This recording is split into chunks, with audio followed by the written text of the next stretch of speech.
triste journée.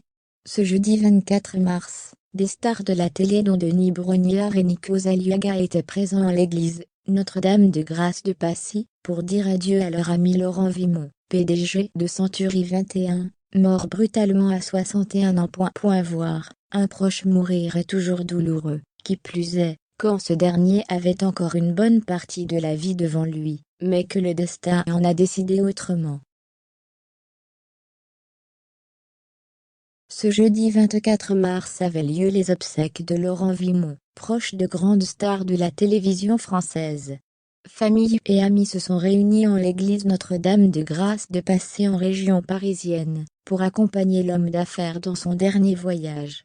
Denis Brognard et Claude Dartois, candidats emblématiques de Koh-Lanta, ont fait le déplacement.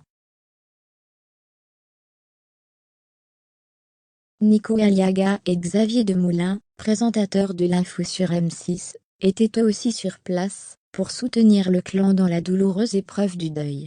Cécile de Ménibu n'était pas loin non plus, à l'image de Virginie Guillaume. Leur tristesse les a aussi accompagnés, cachés pour la plupart derrière des lunettes de soleil.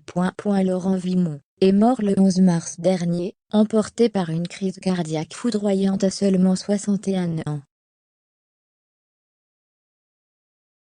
Mania de l'immobilier, l'homme d'affaires s'était vu confier les rênes de la maison Century 21 en 2009.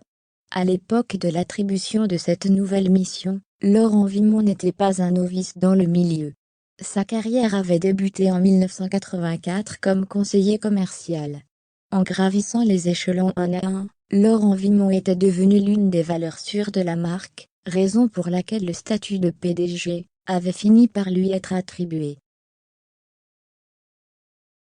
En 2011, il se voyait aussi décerner les insignes de chevalier de l'Ordre national du mérite, puis en 2019, les insignes de chevalier dans l'Ordre national de la Légion d'honneur. L'homme d'affaires a participé à la construction d'un empire dans le domaine de l'immobilier, mais sa plus belle réussite était ses enfants. Au cours de sa vie, Laurent Vimont est devenu 5 fois papa. Brice né en 1986 d'une première union, Zoé, Camille, et Lola issue d'une deuxième relation, et Victoire, sa petite dernière, fruit de ses amours avec Alice Grandet, son épouse depuis 2006.